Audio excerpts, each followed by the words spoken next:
Hello everyone, James Charles here, and today I'm going to be making a very important video about a very important topic.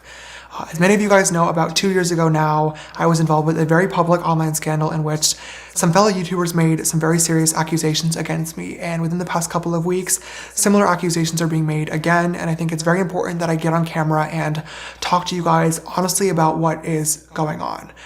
When this first happened 2 years ago, I uploaded a video to my channel called No More Lies, and that video was a very planned video. It focused on receipts and screenshots and defending myself in the situation, but I want you guys to know that this video that I'm going to be making today is going to be nothing like No More Lies. This is not exactly planned. I don't have a script.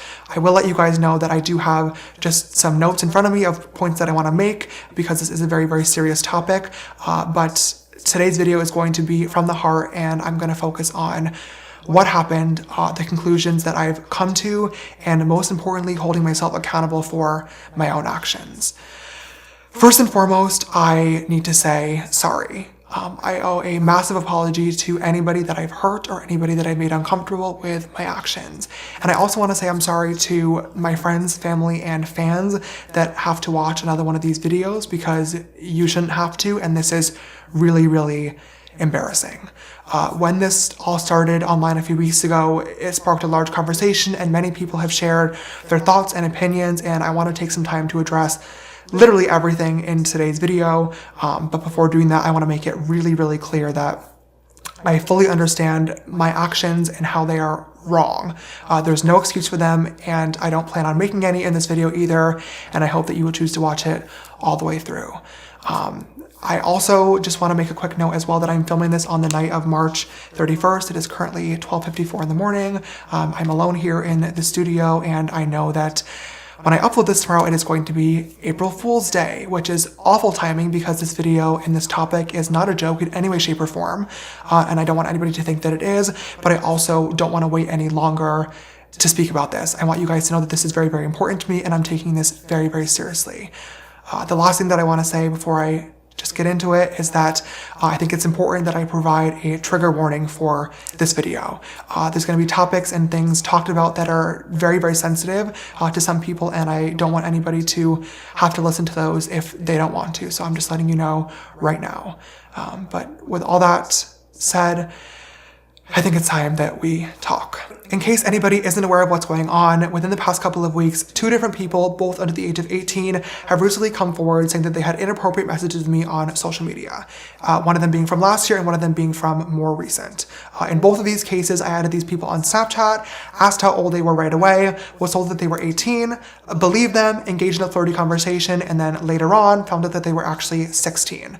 Upon finding out, I was immediately embarrassed and blocked both people. Later on, when I saw them making videos about it and those videos going viral, my immediate reaction, completely honestly, was to be really, really upset. I wanted to get on camera and film another No More Lies video where I gather all my receipts and all my screenshots and try to tell my side of the story and then just move on from the situation. And now, looking back, that was so stupid because as I did more research on these topics and self-reflected, I realized that the receipts and the screenshots and the specific details of the interaction really don't matter because I fucked up. And I needed to take accountability for my actions and most importantly, apologize to the people that were affected by them. These conversations should have never happened, point blank period. There's no excuse for it, there's no ifs, ands, or buts, and I take full responsibility for that. I trusted the information that was given to me rather than the information I could have and should have gotten myself. In both of these situations, doing research into these people's public social media profiles would have revealed their true ages, and therefore these conversations would have never happened in the first place, but I didn't do the research, and that is what is so embarrassing. As an adult, it is my job and my responsibility to verify who I'm talking to, and therefore there is no one to blame for this other than myself. To the guys involved with this situation, I want to say, I'm sorry. I'm sorry that I added you, I'm sorry that I flirted with you, and I'm really sorry if I ever made you uncomfortable. It is completely unacceptable. I was being reckless, and after looking back and finally realizing that this was my own fault, I started doing a lot of thinking and reflecting to really try and figure out why I was actually allowing myself to be so reckless in the first place.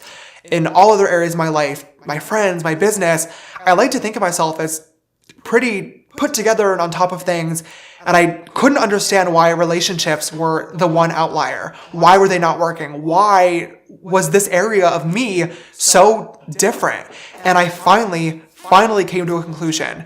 It sucks and it is ridiculously embarrassing to admit this, but I think I have to, and that is that I'm desperate. I do understand that with these videos coming to light, it's really it's really looking, period, like I'm actively searching for younger people to be in a relationship with. And I just want to say firsthand that is absolutely not the case.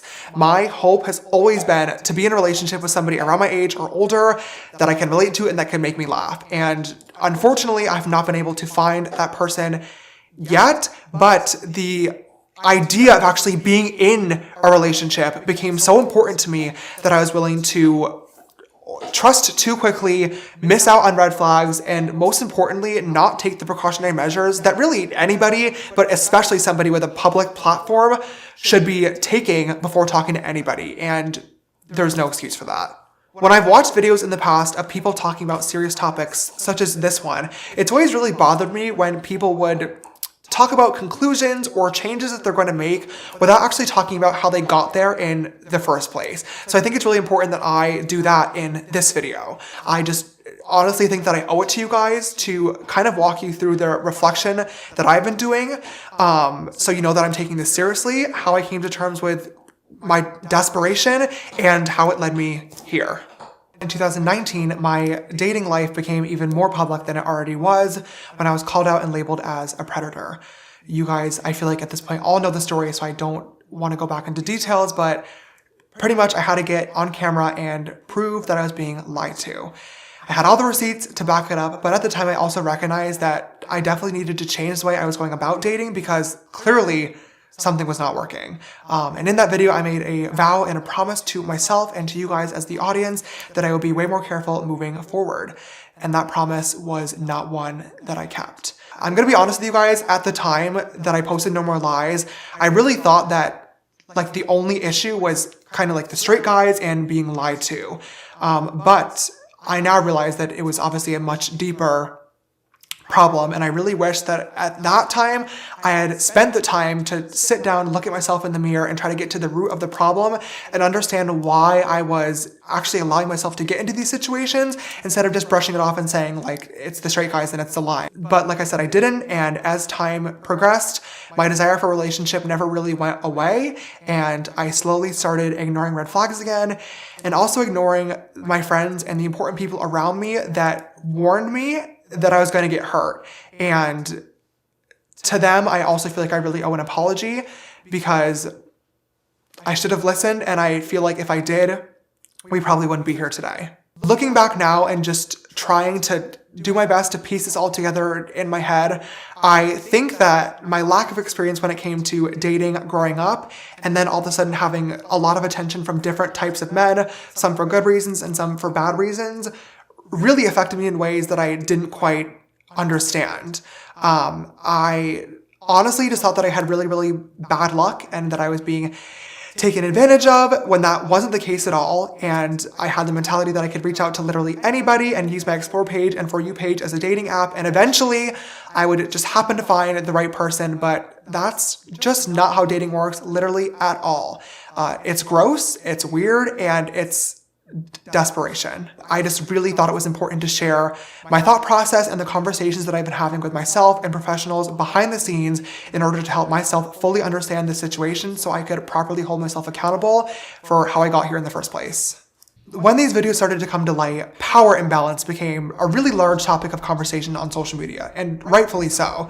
In 2019, when I had my whole situation, I was accused of abusing my fame, money, and power to get what I wanted. And when I responded to that at the time, I said that that was disgusting and that I would never want to do that. And to this day, I still stand behind that sentiment 1000%. So when it was getting brought up again, I got really, really frustrated and was trying to understand because I was thinking to myself like, okay, I know that this situation shouldn't have happened. I know that that this conversation shouldn't have occurred. I take responsibility for that. But at the same time, like, they DM'd you first. They lied to you. They flirted first. Like, you didn't use your fame, money, and power to get anything.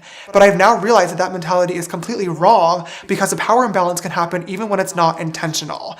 What I wasn't getting before is that the excitement that comes with talking to a celebrity is literally enough to make somebody do or say something that they normally wouldn't, even if that celebrity isn't intentionally weaponizing their fame, money, or power. And that's the concept that I just wasn't getting, but I now do. Even though I'm able to turn off my social media and just talk to somebody outside of the spotlight about something normal, in normal clothes and no makeup on as James Dickinson, that doesn't change the fact that to them, I'm still James Charles. And that's something that I can't turn off.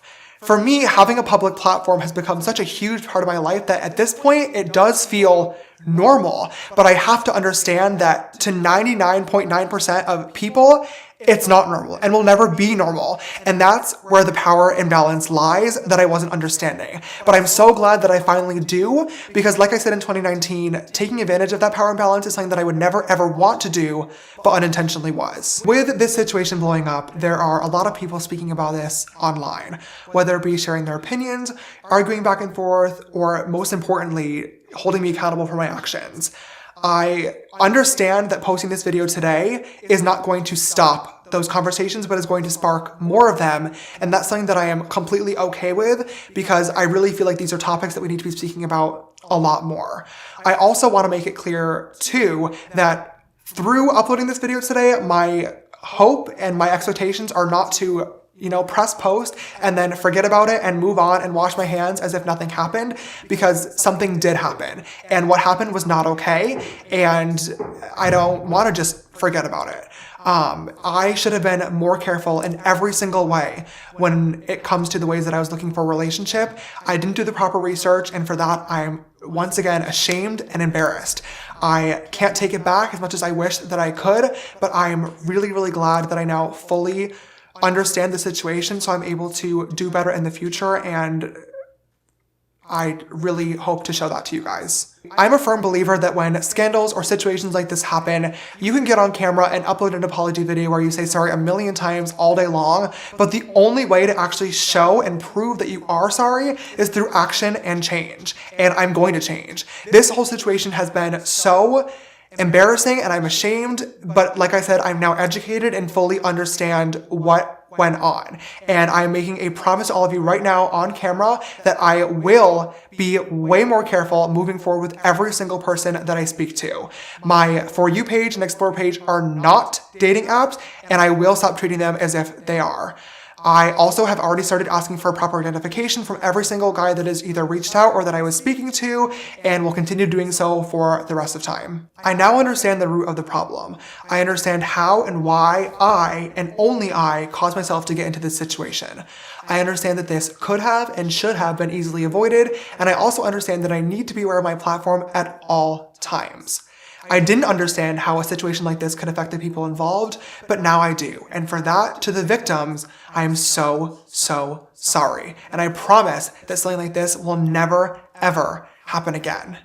I also feel like I owe an apology to my friends, family, team members, and also fans that had to watch this all go down again.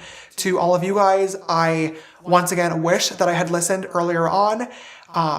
You guys saw this and I didn't, and I'm really, really sorry for not taking that seriously and not being a better person and a better role model like I promised that I would be. I'm going to be taking some time away to reflect and further educate myself on these topics. I think at this point it's really important that I do so I'm able to follow through with my word and prove to you guys that I will be a better person. Even though I won't be here posting, I do want people to know that I will still be here, available, listening, and learning. At this point, if you made it all the way through the video, I really appreciate it and just wanted to say thank you for listening, and I hope to never disappoint you again. See you soon.